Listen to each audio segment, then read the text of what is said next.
सत साहेब, जब हम अपनी लड़की के लिए लड़का ढूंढते हैं, वर ढूंढते हैं वधू के लिए, लड़की के लिए, तो हम हर जगह जांच पड़ताल करके लड़के की साइड से कि वो क्या करता है, उसका खानदान कैसा है, पूरी जांच पड़ताल करके उसके साथ अपनी लड़की की शादी करते हैं।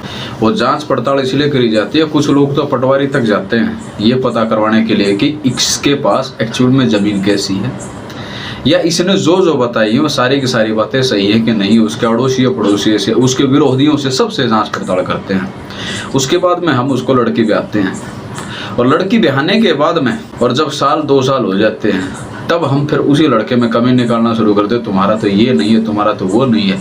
हालांकि जो जांच पड़ताल करी है वो सही थी, फिर भी अगर उसमें तुम्हारा तो स्वभाव ऐसा नहीं है, तुम्हारा तो ये नहीं है, वो नहीं है, वो करने से लड़की का घर कभी नहीं बसा करता, वो घर उजड़े ही उजड़े। या तो आपको पहले ही पूरा ठोक बजा के करना था। ठीक उसी प्रकार जब हम गुरु बनाने के लिए किसी को ढूंढते, कोई व्यक्ति विशेष या कोई भी व्यक्ति अगर गुरु बनाना चाहता है, वो तो उसका कोई न कोई एलिजिबिलिटी क्राइटेरिया रखता है, योग्यता मापदंड मानक एक रखता है कि अगर मेरे इन मानकों पर कोई शख्सियत खरी उतरती है तो मैं उनको गुरु बनाऊंगा। सही बात है, होना चाहिए सबका, लेकिन जब उसके सारे के सारे मापदंडों पर, सारे के सारे मानकों पर खरा उतरने के बाद जब कोई व्यक्ति गुरु बनाता है तो उसको फिर उसके ऊपर अंधश्रद्धा रखनी चाहिए, क्योंकि आपने पूरा ठोक बजा करके रख लिया। अगर आप फिर भी उनके ऊपर अगर कुछ न कुछ शंकाएं या कुछ ऐसा रहे, अपने गुरु के प्रति, ज्ञान में शंका आना अलग चीज है, लेकिन अपने गुरु के प्रति शंका आना अलग चीज है। अपने गुरु के प्रति शंका आना, इसका तात्पर्य है कि एक औरत जैसे अपने पति के बारे में जो ख्यालात रखती है, अगर वही ख्यालात किसी दूसरे गैर पुरुष के प्रति रखना शुरू कर दे या गैर पुरुष के प्रति आकर्षित हो जाए तो वो अपने पतिव्रता धर्म से गिर चुकी है। सेम यही बात है, हमारा पति कौन है? हमारा शरीर नहीं है, हमारी आत्मा। आत्मा का पति है परमात्मा, महबूब पति परमात्मा है, और इसी से निकल कर आया है ये कि पति परमेश्वर होता है। वो पति परमेश्वर वो है, वो आत्मा का पति परमेश्वर है। तो जो आदमी या जो भगत नाम लेने के बाद में फिर गुरुदेव के अंदर अगर शंकाएं ढूंढता है, उनको कुछ ये रहता है कि संदेह, यार ये तो ऐसा नहीं है, ऐसा होना है, ये नहीं, तो वो अपने पतिव्रता धर्म से गिर चुका है। और जितना जल्दी हो सके उतना जल्दी उसको अपनी समायाचना करके गुरुदेव जी के सामने माफी मांग लेनी चाहिए। कुछ लोग समझते हैं कि मैं जो मन में सोच रहा हूँ वो क्या है, गुरु जी को क्या ही पता चले, गुरु जी को सब पता है। शायद आपने कागभूषण वाले सुनी नहीं होगी कथा, जिनने सुनी होगी उनके मन में ये शंका भी नहीं आएगी कि गुरु जी को पता है कि नहीं पता है। कागभूषण भी एक बार ऐसा ही करता है, वो प्रभुता का भूखा हो जाता है और वो अपने गुरुजी का आदर नहीं करता और अपने आप ही कथा वाचना शुरू कर देता। उनका गुरुजी आता, खड़ा नहीं होता, सोचता है कि यार मेरे भी तो शिष्य हो गए हैं, मैं भी तो गुरु बन गया हूँ। तो जो उनका आराध्य, जो इष्ट था उस समय, उस जन्म में उनका शिव, उन्होंने उसको श्राप दिया था कि तू चंडाल के घर में पैदा होगा क्योंकि तूने अपने गुरु का अपमान किया। तो भाई गुरु का अपमान नहीं, गुरु के बारे में कुछ भी गलत नहीं सोचना।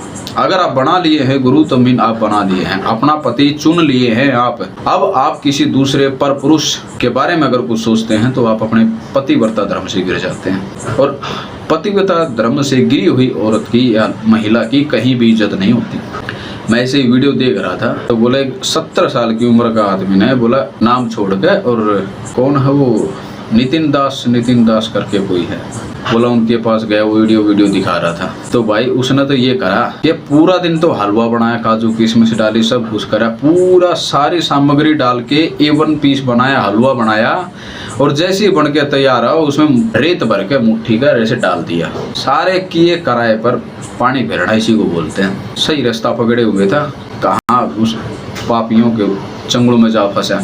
वो नितिन दास का मैं वीडियो देख रहा था, उसमें बोल रहे हैं उनके जो गुरुजी हैं वो बोल रहे हैं कि वो तो गुरुद्रोही है, जब उनका गुरु ही उनको गुरुद्रोही कह रहा है। जो अपने गुरुजी का ही नहीं हुआ किसका होगा? वो किसी का नहीं होगा, मात्र एक स्वार्थी है। दूर बैठा बैठा ढोल पीटता रहे, जैसे कोई शराबी शराब पी के बोलता रहे ना, अरे कौन है प्रधानमंत्री, मैं हूं ना, मेरे सामने लाओ प्रधानमंत्री को, मैं देखता हूँ, मेरी बात क्यों नहीं मानता है। वो शराबी पी के पड़ा रहता है उधर, बोलता रहता है, लेकिन जो होश में है उसको पता है शराबी है, उसको जस्ट उसके साथ बात नहीं करनी, उसको इग्नोर करना है। लेकिन कुछ लोग हैं जो शराब पिए हुए होंगे, वो भी उसकी हाँ में हाँ मिला देंगे और ऐसे शराबियों का झुंड इकट्ठा हो जाएगा। ऐसे वही बात ही है नितिन दास, इसके ज्ञान का न सिर है न पैर है, पता नहीं क्या क्या ही बकता रहता है। पकने दो, ये तो पागल वार्ड वाला सिस्टम है। उसमें बोला है ना कि भाई पागल है, डॉक्टर की गर्दन पकड़े चाहे कुछ पकड़े, उसमें भाई कुछ कह नहीं सकते।